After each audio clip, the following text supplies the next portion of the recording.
오늘 우리가 함께 하실 말씀은 우리 고린도전서 말씀입니다. 고린도전서 12장 3절로부터 11절까지 말씀, 고린도전서 12장 3절로부터 우리 11절까지 말씀 한 절씩 교독하도록 하겠습니다. 제가 먼저 3절 말씀을 읽도록 하겠습니다. 그러므로 내가 너희에게 알게 하노니 하나님의 영으로 말하는 자는 누구든지 예수를 저주할 자라 하지 않고 또 성령으로 아니하고는 누구든지 예수를 주시라 할 수 없느니라. 여러 가지나 성령은 같고 직임은 여러 가지나 주는 같으며 또 역사는 여러 가지나 모든 것을 모든 사람 가운데서 역사하시는 하나님은 같으니 각 사람에게 성령의 나타남을 주심은 유익하게 하려 하심이라. 어떤 이에게는 성령으로 말미암아 지혜의 말씀을, 어떤 이에게는 같은 성령을 따라 지식의 말씀을, 다른 이에게는 같은 성령으로 믿음을, 어떤 이에게는 한 성령으로 병 고치는 은사를, 어떤 이에게는 능력 행함을, 어떤 이에게는 예언함을, 어떤 이에게는 영들 분별함을, 다른 이에게는 각종 방언 말함을, 어떤 이에게는 방언들 통역함을 주시나니. 함께 봉독하시겠습니다. 이 모든 일은 같은 한 성령이 행하사 그 뜻대로 각 사람에게 나눠 주시느니라. 아멘. 우리가 성경을 이해하는 데 있어서 꼭 알아야 되는 그런 어떤 단어가 하나가 있습니다. 그것은 무엇이냐면 바로 관계라고 하는 그런 단어입니다. 아마 이 세상에 그 어떤 것도 성경만큼 관계를 강조한 그런 것은 없으리라라고 이렇게 생각이 됩니다. 왜냐하면 성경은 처음 시작서부터 관계에 대해서 말씀하고 있기 때문에 그렇습니다. 우리가 제일 잘 아는 대로 성경의 제일 처음은 창조에 대해서 기록되어 있습니다. 그것도 그 인간 창조가 가장 중심입니다. 근데 하나님께서 인간을 창조하실 때 인간을 어떤 존재로 창조하셨냐면 바로 영적인 존재로 창조하셨습니다. 왜 하나님께서 인간을 영적인 존재로 창조하셨는가? 바로 하나님은 영이시기 때문에 하나님은 인간과 어떤 관계를 맺기를 원하셨다는 것을 우리에게 보여주시는 것입니다. 그래서 인간을 영적인 존재로 창조하시고 바로 하나님께서 우리와 나와 교제하자라고 이렇게 말씀하셨던 것입니다. 그런데 그 다음에 인간이 범죄하게 되죠. 사람들이 생각하게 될 때 인간이 범죄한 것이 어떤 행위, 그러니까 선과 악을 알게 하는 나무의 실과를 따먹은 그런 행위가 죄다라고 이렇게 생각하기 쉽지만, 그러나 우리가 관심 있게 보아야 될 것은 무엇이냐면 죄라고 하는 것은, 성경이 말씀하는 죄라고 하는 것은 하나님과의 관계가 깨어진 것이 죄입니다. 그것을 원죄라고 이야기하는 것이고, 그리고 그것을 회개해야 된다라고 말씀하고 있는 것입니다. 가만히 보면 그래요. 이 죄라는 것이 관계를 깨트리는데 제일 큰 역할을 하는 것 같습니다. 우리 인간과 인간 사이에서도 어떤 죄라고 하는 것들이, 그런 것들 석연찮은 것들이 끼어 있으면 어떻게 됩니까? 관계가 서먹서먹해지고 그 다음에 급기야는 관계가 깨어지기까지 하는 그런 일들이 벌어지게 되는 것입니다. 하나님과 우리 인간 가운데 죄라는 것이 있었기 때문에 그 죄는 관계가 깨어진 것을 말씀하는 것이었습니다. 이런 맥락에서, 이런 관점에서 보면 예수님께서 오심도 마찬가지입니다. 예수님께서 이 땅 가운데 오셔서 십자가에 달려 피 흘리시고 부활하신 것, 이것은 바로 깨어진 하나님과 인간 간의 관계를 회복시켜 주시는 일을 하신 것이라는 것입니다. 그래서 그 하나님과 인간과의 관계가 회복되어진 것을 뭐라고 이야기하냐면 하나님과 인간이 화해되었다라고 이렇게 표현하고 있는 것을 우리가 볼 수 있습니다. 성경은 굉장히 심하게 말씀하고 있죠. 이 죄 때문에 하나님과 우리와의 관계가 어떤 관계였느냐? 바로 원수지간이었다는 겁니다. 근데 원수지간이었는데 예수 그리스도께서 십자가에 달려 피 흘리시고 죽으심으로 말미암아 우리는 하나님과 화해하게 되었다라고 우리에게 말씀해 주고 계시는 것입니다. 그러면 성경에서 이렇게 관계에 대해서 아주 중요하게, 관계라는 것은 아주 중요한 것이다라고 말씀하고 있다라고 한다면 우리의 신앙생활은 어때야 되겠습니까? 우리의 신앙생활도 마찬가지죠. 우리의 신앙생활이라는 것도 매일매일 우리가 하나님과의 관계가 중요한 것입니다. 하나님과의 관계가 어떠한 관계가 이루어지는가 하는 것이 우리의 신앙생활이라고 말할 수 있는 것입니다. 구체적으로 아버지 하나님과의 관계가 우리 정말 매일매일 정말 밀접한 친밀한 그런 관계가 되어야 됩니다. 우리 죄를 위해서 십자가에서 피 흘리시고 부활하신 그 독생자 예수님과의 관계가 정말 친밀한 그런 관계가 되어야 됩니다. 또 아버지의 계획하심과 또 그 아버지의 계획하심을 아들의 일하심으로 말미암아 이 땅 가운데 이루신 것, 그것을 우리 한 사람 한 사람에게 적용시켜 주시는 성령님과 우리는 매일매일의 삶 가운데서 친밀한 관계를 맺어야 하는 것입니다. 그러므로 우리가 신앙생활을 잘 하려면 어떻게 해야 되느냐? 바로 관계 맺기를 잘해야 하는 것입니다. 아버지와 아들과 성령님, 그 하나님과 바로 관계를 잘 맺어야 신앙생활을 잘 할 수 있다라고 말하는 것입니다. 그 중에서도 우리가 계속해서 몇 주간 말씀을 나눈 것처럼 우리는 성령님과 관계를 잘 맺어야 하는 것입니다. 왜냐하면 이 땅에 오셨던 예수님께서는 성령님을 보내주시면서 성령님이 너희에게는 더욱더 유익이다라고 이렇게 말씀해 주셨기 때문에 그렇습니다. 그래서 우리의 신앙생활은 성령님과 어떻게 관계를 맺느냐 하는 거에 있어서 따라서 우리의 신앙생활이 좌지우지된다라고 이렇게 말할 수 있습니다. 그런데 참 안타깝게도 많은 크리스찬들이 성령님에 대해서 잘 알지 못합니다. 우리 교회 빼고요. 우리 공동체 빼고 많은 다른 크리스찬들이 성령님에 대해서 잘 알지 못해요. 그래서 성령님을 알 때 어떻게 하냐면 성령님이 역사하실 때는 항상 어떤 은사와 열매가 드러나게 되어 있습니다. 초자연적인 성령님이 임하실 때부터 그랬어요. 초자연적인 어떤 현상들이 일어나기 시작했습니다. 그래서 성령님을 어떻게 생각하냐면 그런 어떤 현상과 동일시시키는 그런 경향들이 있습니다. 그래서 성령님의 어떤 열매와 동일시시킨다거나 성령님의 은사와 동일시시킨다거나 일어나는 초자연적인 현상과 동일시키시는 그런 어떤 점들이 있다라고 한다는 것입니다.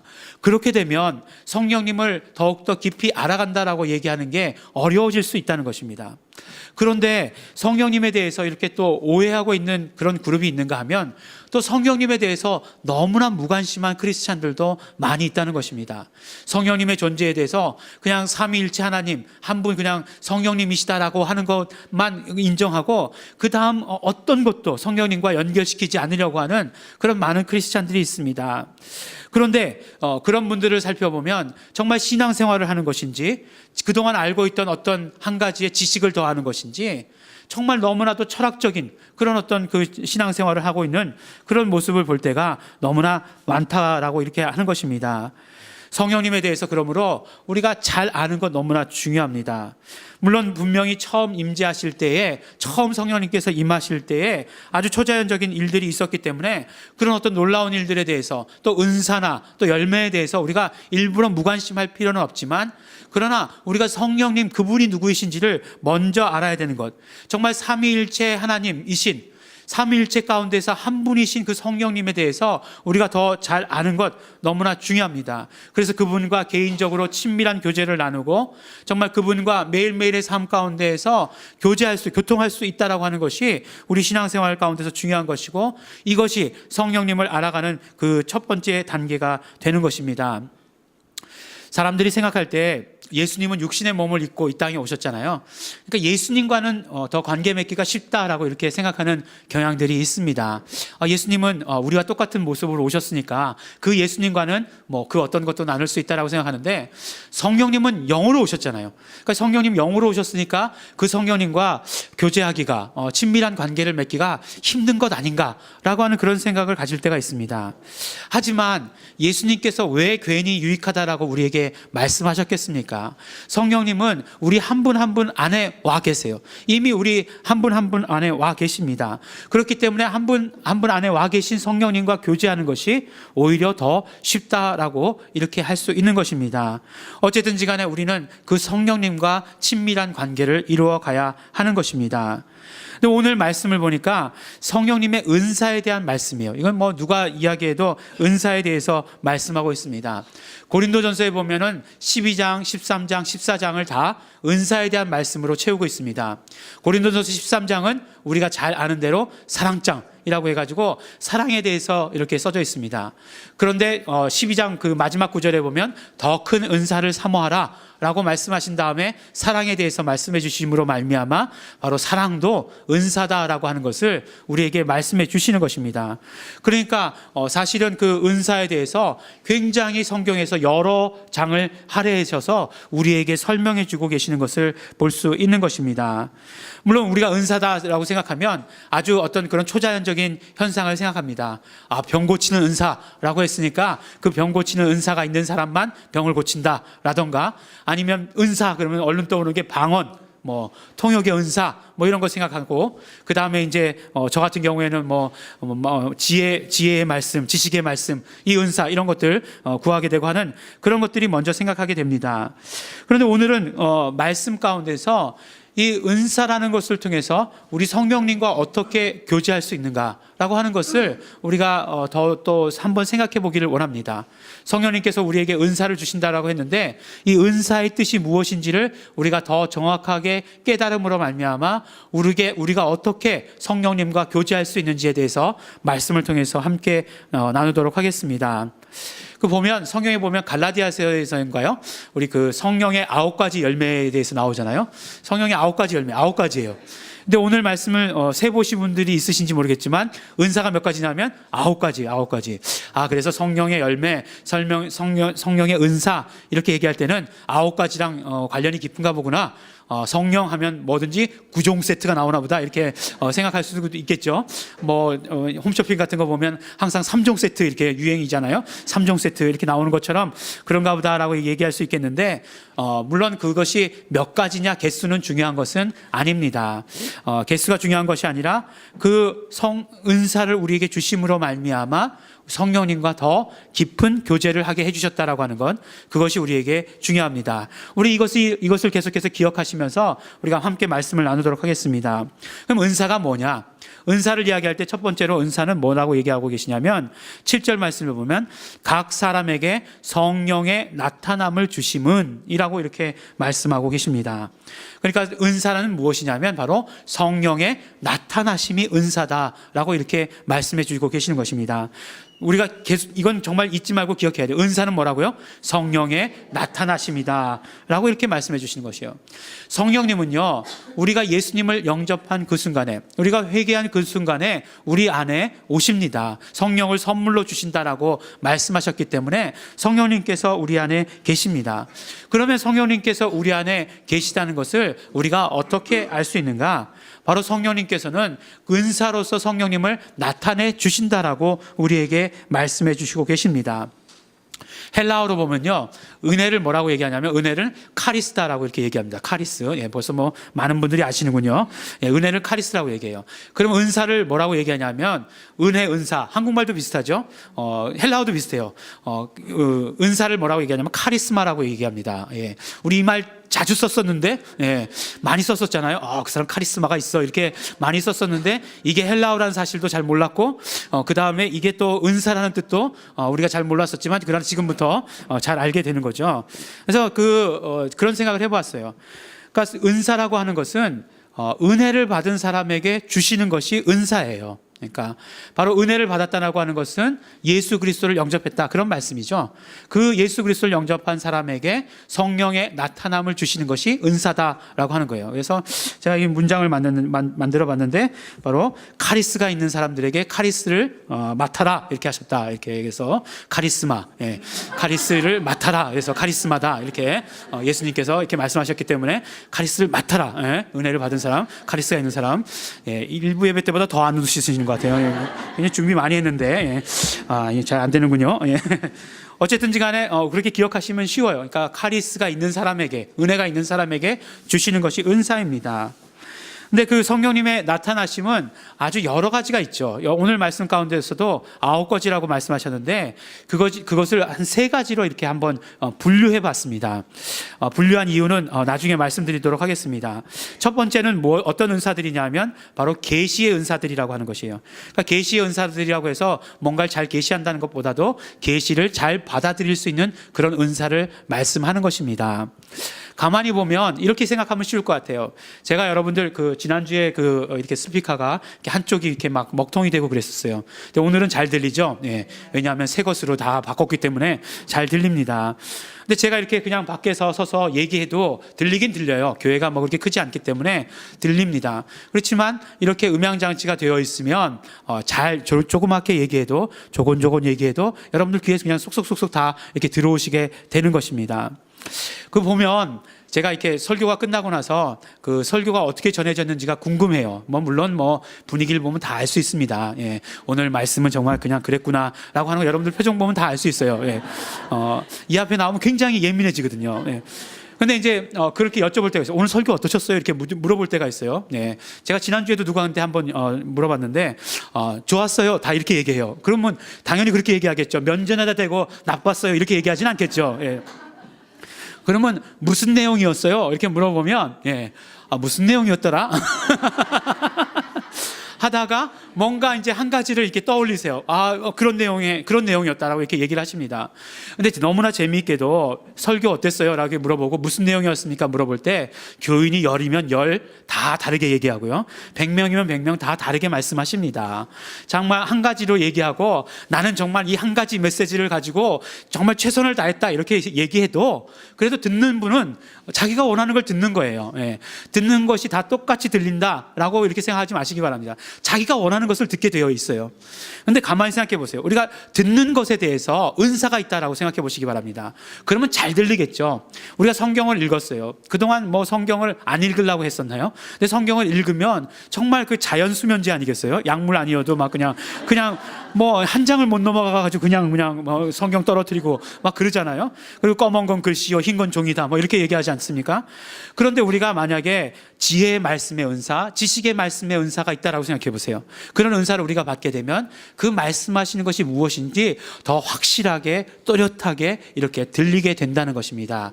그래서 이것을 계시의 은사다라고 얘기하는 거예요. 그러니까 이런 은사를 받으면 얼마나 좋겠어요. 이런 은사를 받으면 우리가 말씀을 들을 때에도 확실하게 똑같이 들을 수 있는 거죠.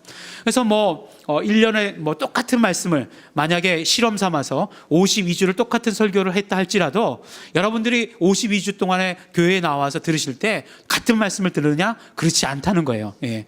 아마 여러분들 이 가운데서 우리 레미캔들을 100번 이상 하신 분들 계실걸요? 예. 그게 그렇게 할 수 있게 되는 이유가 아마 이 은사와 관계 있을 것이다 라고 생각이 듭니다. 그래서 지혜의 말씀, 지식의 말씀, 순서대로 기록되어 있지는 않지만 영분별하는 은사, 이것까지가 바로 어떤 계시에 대한 은사가 될 수 있다라고 이렇게 생각을 합니다. 두 번째는 어떤 은사가 있냐면 어떤 것을 행하는 은사예요. 오늘 말씀 가운데 보니까 믿음도 은사라고 말씀해 주고 계시죠. 그 다음에 병 고치는 은사, 능력 행함, 이렇게 어떤 것을 행하는 은사가 있습니다. 그렇죠. 그래서 이런 은사들을 받으면 이것들을 행할 수 있어요. 병 고치는 은사를 받으면 정말 손을 얹은 즉 나으니라, 그런 어떤 은사들이 드러납니다. 그러면 왜 또 믿음은 은사인가 이렇게 얘기할 수도 있겠지만 우리 이 믿음이라고 하는 것도 굉장히 중요해요. 병 고치는 은사가 있는 사람에게 있어서 우리 믿음의 은사가 있는 사람이 있다라고 한다면 그 병 고치는 은사들을 잘 받아들일 수 있게 된다는 거예요. 병 고치는 은사가 있는 사람이 병을 고쳐주시는데 우리가 정말 치료되지 않는 경우도 있잖아요. 예. 믿음이 부족해서 그런 거예요. 예. 믿음의 은사가 부족해서라고 얘기할 수 있는 것입니다. 그런데 그 믿음의 은사가 있다라고 한다면 그런 모든 그런 행하시는 이적들이 그대로 이루어지게 된다라고 말씀할 수 있는 것입니다. 그 다음에 세 번째로 마지막 그룹의 은사들은 어떤 은사들이냐면 말하는 은사예요. 말하는 은사. 참 재미있는 것이 무엇이냐면 우리 그 제자들이 예수님께서 모여 있으라고 해서 모여 있었어요. 그 다음에 성령님께서 오순절 때 임하시자마자 그들이 했던 일이 뭐냐면 나가서 전하기 시작했다는 거예요. 그럼 베드로가 나가서 설교하니까 물론 제자들이 쫙 함께 서 있었겠죠. 설교하니까 막 3,000명이 회심하고 5,000명이 회심하고 하는 그런 일들이 일어났습니다. 그리고 또 오순절 날 일어났던 일들이 여러 방언으로 서로 말했는데 서로 다 알아듣게 되었다라고 이렇게 이야기하는 것입니다. 그러니까 성령님께서 오시면 이런 어떤 말하는 은사들을 우리에게 보여주신다는 것이에요. 예언을 하기도 하고 방언을 말하기도 하고 또 그 방언 말하는 것을 통역하기도 하는 그런 은사들을 보여주신다는 것입니다. 왜 이렇게 나눠서 설명드렸냐면, 이렇게 나눠서 설명드리면 성령님의 하시는 일들을 우리가 보다 더 분명하게 볼 수 있게 되기 때문에 그렇습니다. 어떤 일들을 하시죠? 성령님께서는 우리에게 하나님의 뜻을 알려주시는 것이에요. 은사를 주심으로 말미암아 하나님의 뜻을 알려주시는 것이고 그 뜻을 행하시는 것이고, 또한 성령님의 뜻은 우리로 하여금 말하게 하는, 그래서 전하게 하시는 그런 뜻이 있는 것을 우리가 알 수 있게 되는 것입니다. 우리가 성령님께서 임재하신다 이렇게 말하잖아요. 요새 성령님께서 임재하실 때 나타나는 일들이, 이러한 일들이 나타나게 된다라고 이렇게 말씀드리는 것입니다. 또한 그뿐만 아니에요. 이렇게 세 가지로 나눠놓고 보니까, 가만히 보니까 이것이 어떤 일들이었냐 하면 바로 예수님께서 이 땅에 오셔서 공생애 가운데 하셨던 일입니다. 예수님께서 하셨던 일이 뭐예요? 제자들에게, 그리고 정말 예수님을 찾아온 많은 사람들에게 하늘나라에 대해서 말씀해 주셨어요. 잘 알지 못하는 사람들에게 하나님의 나라에 대해서 말씀해 주시고 하나님의 아버지의 뜻이 무엇인가에 대해서 예수님께서 우리에게 말씀해 주셨습니다. 우리가 성경을 그대로 읽어도 잘 몰랐던 것들을 예수님께서는 그대로 오셔서 우리에게 너희들이 오해하였다 이렇게 말씀하시면서 알려주신 것도 있고, 어떤 것은 비유를 들어서 설명해 주신 것도 있고, 그렇게 알려주셨어요. 그뿐만이 아니죠. 이적을 행하시기도 하시지 않았습니까? 오병이어의 이적을 행하시기도 하고 병든 자를 고쳐주시기도 하시는 그런 일들을 하셨어요. 그 다음에 무엇입니까? 그 다음에 정말 말씀하시는 것, 말씀하셨죠. 계속해서 말씀하심으로 말미암아 믿음이 없는 자들에게 전하시는 그런 일들을 하신 것을 우리가 볼 수 있는 것입니다. 바로 공생애, 예수님께서 공생애 동안 하셨던 모든 일들이 우리에게 그대로 이루어지는 것. 어떻게 이루어지느냐? 성령님께서 은사를 우리에게 보여주심으로 말미암아, 은사를 주심으로 말미암아, 성령의 나타남을 주심으로 말미암아 이 모든 일들이 이루어지게 되었다라고 하는 것입니다. 그러므로 우리가 은사를 받는다는 것, 이렇게 중요한 것이에요. 이렇게 귀한 것입니다. 우리가 은사를 받으면 성령님과 정말 더욱더 친밀한 관계, 성령님이 누구신지를 더욱더 잘 알 수 있게 된다라고 우리에게 말씀해 주시는 것입니다. 두 번째로 보면, 은사를 이야기할 때 은사의 나타남을 주심은 유익하게 하려 하십니다라고 말씀해 주시는 것이에요. 유익하게 하신다, 뭔가 이롭다라고 이렇게 말씀하시는 것이죠. 조금 전에도 말씀드렸지만 요한복음에서도 예수님께서 계속해서 말씀하셨어요. 내가 진짜를 너희에게 알려주겠다. 지금까지는 얘기 안 하지 않았지만 진짜를 알려주겠는데, 내가 하늘나라로 가는 것이, 하나님 우편으로 가시는 것이 너희에게는 더 유익이다. 왜냐하면 성령님께서 너희에게 오실 것이기 때문이다 라고 우리에게 말씀해 주셨습니다. 오늘 말씀 가운데서도 그렇게 말씀해 주신 거죠. 그러니까 은사가, 곧 은사라고 하는 것은 성령님의 나타나심인데, 그 성령님의 나타나심이 우리에게 있는 것은 유익이다라고 이렇게 말씀을 해주시는 것입니다. 근데 이 유익이다라고 이렇게 얘기할 때 한 가지 염려되는 것은 무엇이냐면, 그럼 은사를 사모해요. 그래서 은사가 있는 거 좋습니다. 그런데 이제 은사가 있으면 이게 나에게 유익이다 그래가지고 개인적인 유익이 된다라고 이렇게 생각하는 경우가 너무나 많이 있습니다. 그러니까 개인적인 유익도 나쁜 것은 아니지만, 내가 이런 병 고치는 은사가 있어, 내 밑으로 다 깔어, 이런 식으로 이런 식으로 사용할 수 있는 그런 오용하는 그런 경우도 너무나 있다는 것입니다. 그런데 그런 식으로 유익하는 것이 아니라는 것을 우리에게 말씀해 주십니다. 바로 첫 번째로 무엇이 유익하냐면, 바로 개인적인 측면을 생각해 볼 수 있는데, 우리가 성령님을 생각하게 되면 두 가지로 생각하게 됩니다. 무엇이냐면 바로 내 안에 계신 성령님과 그리고 밖에서 역사하시는 성령님, 이 두 가지를 언제나 생각하게 됩니다. 요한복음의 보혜사 성령님을 보면, 보혜사 성령님은 너희 안에 계신다, 너희 안에 머무신다라고 하는 것을 굉장히 강조하고 계세요. 그런데 우리가 사도 바울의 서신서들을 보면 성령의 열매, 성령의 은사, 이런 것들, 역사하시는 것들, 이런 것들을 보면은 이런 어떤 외적인 역사들을 그렇게 강조하고 있는 것을 볼 수 있습니다. 근데 이런 것들을 보면서 그런 생각을 하게 되었어요. 그러니까 성령님과 우리와의 관계는 어떠해야 되느냐? 바로 예수님과 우리와의 관계와 똑같아야 된다라고 이렇게 생각하게 되었습니다. 예수님과 우리와의 관계를 이야기할 때 어떻게 말씀하십니까? 예수님은 내가 너희 안에 너희가 내 안에라고 하시는 말씀을 하심으로 말미암아 완전히 하나 되어야 된다는 말씀을 우리에게 들려주시고 계세요.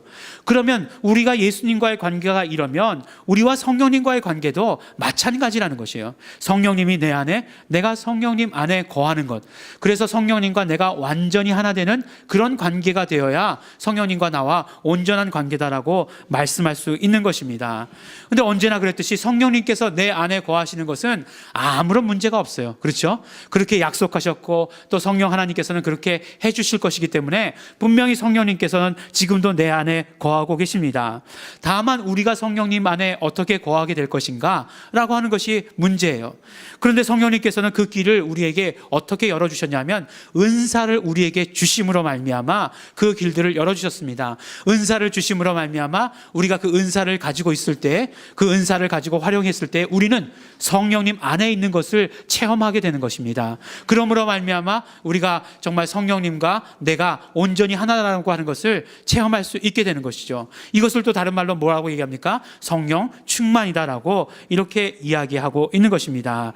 그러니까 성령님께서 우리 안에 계시는 것, 성령님의 나타나심, 은사가 우리 안에 있는 것이 어떻게 유익이냐? 바로 우리가 성령님 안으로 들어가는 것을 돕는 것, 그렇게 하시도록 길을 열어주시는 것이니 이것이 얼마나 우리 개인적으로 유익이 되겠는가 하는 것입니다. 또한 은사가 유익이라고 얘기할 때 이 유익은 반드시 우리 교회와 공동체의 유익이 되어야 된다는 것을 말씀해 주시는 것입니다. 말씀드렸듯이 우리가 은혜를 받은 사람에게는 다 은사가 있다라고 말씀했습니다. 어떤 특별한 사람에게만 은사가 있는 것이 아닙니다. 물론 은사의 종류는 달라요. 다르지만 그러나 은사가 있다는 것은 다 똑같습니다. 우리 모든 성도들에게 다 은사가 있습니다. 바로 이 은사에 대해서 말씀해 주시면서 사도 바울은 오늘 본문 말씀 다음 구절에 뭐에 대한 비유가 나오냐면 몸에 대한 비유가 나와요. 바로 그 교회에 대한 비유를 말씀하시면서 교회가 그리스도의 몸이니 몸을 가지고 비유하는 그런 이야기가 나옵니다. 그래서 어떤 지체는 팔의 역할을 담당하고 어떤 지체는 다리의 역할을 담당하고 어떤 지체는 눈의 역할을 담당한다라고 설명하시는 것이 그 다음 나오는 비유의 말씀이 되는 것입니다. 마찬가지예요. 은사도 그렇습니다. 은사도 어떤 사람에게는 팔의 은사를, 어떤 사람에게는 눈의 은사를, 어떤 사람은 다리의 은사를 주시는 것이 바로 은사다라고 하는 것이에요. 그렇기 때문에 이 공동체에 유익하게 되려면 내가 받은 은사를 최선을 다해서 써야 한다는 것입니다. 정말 우리 어떤 면으로 보면 교회가 크지 않기 때문에 그 어떤 특별한 은사를 많은 사람에게 주시지 않았을 거예요. 어떤 경우에 있어서는 딱 한 사람에게 주셨을지도 몰라요. 만약에 그렇다고 한다면 그 은사 받은 사람이 그 일을 쉰다라고 하면은 그러면은 그 공동체는, 그 몸은 아무것도 그 부분에 대해서는 역할을 할 수 없게 된다는 것입니다. 눈의 은사를 맡은 사람이 더 이상 보기를 거부한다. 그러면 볼 수 없게 되는 거예요. 만약에 다리의 은사를 맡은 사람이 나는 이제부터 움직이지 않겠다 라고 한다면 그러면 움직일 수 없게 되는 것입니다. 그렇다고 해서 몸이 죽게 되는 것은 아니에요. 그렇다고 해서 움직이지 못하는 것은 아닙니다. 그렇지만 앞으로 나아가야 된다라고 얘기할 때 왼발이 혼자서 깽깽깽깽 하고 그게 뛰어나가야 될지도 몰라요. 그러면 어떻게 됩니까? 배 이상의 4배 이상의 힘이 들 것이고 또 그뿐만 아니라 그렇게 뛰어가게 되면 허리가 무리가 될 것이고 또 다른 어떤 팔도 훨씬 더 운동을 많이 해야 되겠죠. 예, 가만히 걸어가도 되는데 막 이러면서 깽깽이를 하면 가야 되잖아요. 그런 것처럼 다른 어떤 많은 다른 그런 어떤 지체들의 다른 은사 받은 사람들의 부하가 걸릴 수도 있다는 것을 말씀해 주시는 것입니다. 우리가 은사가 유익이라고 말씀하시는 것은 그러므로 정말 우리 받은 은사를 사용해야 된다라고 하는 그런 어떤 결단도 함께 있어야 되는 것을 우리에게 말씀해 주시는 것입니다.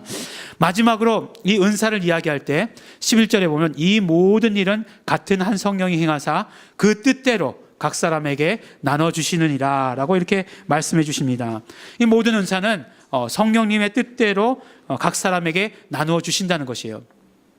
처음에 이 말씀을 보았을 때 어떤 느낌이 들었냐면 이 은사라는 게 은사를 나눠주시는 게 성령님 마음대로구나 라는 그런 생각을 하게 되었어요. 그러니까 성령님 마음대로 이렇게 나눠주신다라는 생각을 하게 되었습니다. 뭐 틀린 말은 아니죠. 오늘 말씀 가운데 그렇게 얘기하고 있으니까 틀린 말씀은 아닙니다. 성령님의 뜻대로라고 했고 그 다음에 실제로 그렇게 나눠주십니다. 하지만 성령님의 뜻대로라고 하는 것을 자세히 조금 더 읽어보면 그냥 성령님의 마음대로라는 그런 의미는 아닌 것을 우리가 발견할 수 있게 돼요. 그러니까 성령님의 원하시는 대로, 성령님의 하시고자 하는 대로, 또 다시 그것을 하나로 종합해서 이야기한다라고 하면 성령님께서 우리 각자에게 소원하시는 대로 그렇게 우리에게 은사를 주신다라고 이렇게 말씀할 수 있는 것입니다. 성령님께서 은사를 주실 때 주사위를 던져가지고 너는 1번 은사, 너는 2번 은사, 너는 3번 은사 이렇게 나눠주시는 것이 아니라 성령님께서는 우리 한 사람 한 사람에 대한 소원을 가지신다는 것입니다. 그리고 한 사람 한 사람에 대한 소원을 가지고 계시고 그 소원에 따라서 그것에 맞는 그것에 합당한 은사들을 우리에게 주시고 있다라고 하는 것을 우리에게 말씀해 주시고 계시는 것입니다. 그러니까 우리가 은사를 받았다라고 하면 무슨 말씀이 됩니까? 바로 성령님의 소원과 바로 연결되어야 되는 것 아니겠어요? 내가 이런 은사를 받았다라고 한다면 성령님께서 나에게 이러한 소원을 가지고 계시는 것과 연결될 수 있어야 되는 것이에요. 그런 성령님의 소원에 대해서 우리가 생각하게 된다면 우리는 성령님과 더 친밀한 관계를 맺어갈 수 있게 되는 것이에요. 그냥 단순히 예전에는 성령님의 역사하심만을 간구하던 이제 그런 사람에서, 그런 신앙인에서 이제는 그 은사를 받음으로 말미암아 성령님의 소원이 무엇인지까지 생각하게 되는 그런 어떤 관계로 발전하게 되는 그런 사람이 된다는 것입니다. 우리 관계라는 것도 그렇잖아요. 우리 뭐 멀리서 이름만 서로 알고 있는 그런 관계들도 많이 있어요.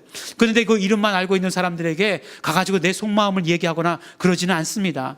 정말 내 속마음을 이야기하고 내 모든 것들을 다 알릴 수 있는 것은 정말 밀접한 관계, 뭐 마치 부부 관계 같은, 요새는 이렇게 얘기해도 또 그것도 뭐 멀다고 얘기하는 사람들이 있으니까 또 뭐 모르지만 하여간 어쨌든지 간에 제 경험에서는 최대한 그런 관계 가운데서 정말 그 관계를 맺어가야 되는 것이잖아요. 마찬가지로 성령님과의 그런 관계도 우리가 은사를 주심으로 말미암아 그 은사를 우리가 받을 때 그런 관계로 맺어져 가야 된다는 것입니다. 우리가 성령님의 소원이 무엇인가에 대해서 이런 은사를 받음으로 나에게 성령님의 소원이 있었구나 하는 것을 알게 되는 것이고 그것이 구체적으로 무엇이었을까 우리가 생각하고 그것을 깨달았다면 그대로 행동하는 것이고 그 다음 단계로의 그런 어떤 관계의 발전이 있게 될 것이고 라고 이렇게 하는 것을 말씀해 주고 계시는 것입니다. 그러므로 우리가 은사를 받으면 성령님과 정말 친밀한 관계가 이루어질 수 있다는 것을 우리 알아야 되는 것이고 그렇기 때문에 이미 받은 우리가 은사들을 잘 사용해야 되는 것입니다. 그런데 우리가 성령님과의 관계 가운데 관계를 맺는 데 있어서 정말 그 어떤 중간에 걸림돌이 되는 것들이 있습니다. 성령님과의 그 깊은 관계를 맺어가는 데 있어서 걸림돌이 되는 것이 있어요. 그것이 무엇이냐면 죄입니다. 죄. 성령님은 죄를 싫어하세요. 죄가 성령님과 우리 사이에 관계에 있으면 우리와 성령님과의 관계 사이에는 굉장히 어색한 관계가 되어버리고 맙니다. 어제까지 성령 충만했다 할지라도 오늘 죄가 있으면 그 죄 때문에 성령님과의 관계가 멀어지게 되는 것을 경험하게 돼요. 그렇기 때문에 우리는 늘 어떤 회개하는 것들, 죄를 씻음받는 것들에 대해서 정말 민감해야 되고 최선을 다해야 됩니다. 그러므로 말미암아 성령님과 밀접한 친밀한 관계가 이루어져야 돼요.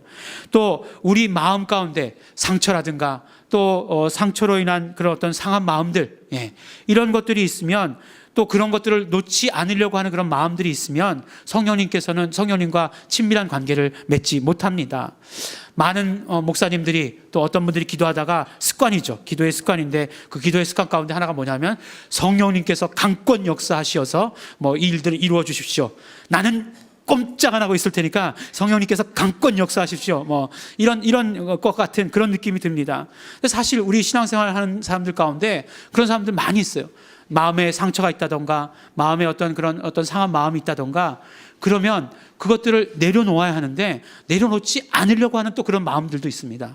그런 것들이 너무나 많은데 그것들을 내려놓아야 그 다음부터 성령님께서 역사하시기 시작합니다. 왜냐하면 그렇게 강권 역사하십시오 하는 것은 성령님에 대해서 이미 오해하고 있기 때문에 그래요. 성령님을 어떤 삼위 하나님의 어떤 인격체로 생각하지 아니하고 그런 어떤 능력이나 영향력으로 생각하기 때문에 그렇게 말하는 것이라고 하는 것입니다. 그런데 우리가 정말 다 내려놓고 우리의 어떤 상한 마음들, 상한 감정들을 다 내려놓고 성령님의 역사하심, 성령님과 친밀한 교제를 기대했을 때 그때서부터 성령님께서는 역사하신다는 것을 우리는 반드시 알아야 하는 것입니다. 나에게 은사가 있다는 것을 발견하면 이렇게 좋은 거예요. 나에게 은사가 있다는 것은 그렇게 좋은 것입니다. 내가 어떤 특별한 능력, 초자연적인 능력을 행할 수 있다는 것보다 먼저 성령님과 친밀한 관계 가운데 있다는 것이 너무나 좋은 것이에요. 성령님의 소원이 무엇인지를 알게 된다는 것, 이것이 바로 은사를 통해서 알게 된다는 것이니 얼마나 좋은 것인가 하는 것입니다. 바로 은사는요, 성령님과 우리와의 관계를 아주 구체적으로 만들어 주시는 것입니다. 성령님과의 친밀함, 성령님의 소원, 이 모든 것들을 우리 손으로 이렇게 잡을 수 있도록 해주시는 것입니다. 또한 그뿐만 아니죠. 은사를 우리에게 주신 것은 예수님께서 공생애 가운데 이루셨던 모든 일들을 지금 현재 우리의 이 땅의 삶에서 이루어 주시는 것을 또한 말씀해 주고 계시는 것입니다. 그렇지만 은사를 받은 우리는 어떻게 해야 된다고요? 또한 결단해야 됩니다. 이것이 공동체의 유익을 위해서, 교회의 유익을 위해서 쓰임 받도록 우리는 결단해야 한다는 것이에요. 성령님의 소원을 알아야 하는 것이고, 우리 공동체의 유익이 되도록, 교회의 유익이 되도록 이 은사들을 우리는 최선을 다해서 사용해야 하는 것입니다. 우리 사랑하는 우리 예일중앙교회 성도 여러분, 은사를 통해서 성령님과 친밀한 교제를 나누시기를 바랍니다. 성령님과 하나 되는 경험을 하시기 바랍니다. 성령님의 소원에 우리 자신을 맡겨보시기를 바랍니다. 성령님의 소원에 따라서 예수님을 증거하시는 우리 성도 여러분들이 되시기를 예수 이름으로 축원합니다. 우리 함께 기도하시겠습니다. 우리 기도하실 때 먼저 우리 감사하시면서 기도하시기 바랍니다. 성령님을 우리에게 보내주신 것을 정말 감사하시면서 기도하시기 바라겠습니다. 우리 안에 성령님이 계심을 감사하고, 또한 은사를 우리에게 주심으로 말미암아 성령님이 계시다고 하는 것을 우리로 알고 깨닫고 경험하게 하여 주신 것을 감사하시기 바랍니다. 그뿐만 아니라 성령님으로 말미암아 이제 은사로 말미암아 성령님과 친밀한 교제를 나눌 수 있는 것도 감사하며 기도하시기 바랍니다. 또한 결단하시면서 기도하실 때 내가 이 은사를 사용하겠습니다.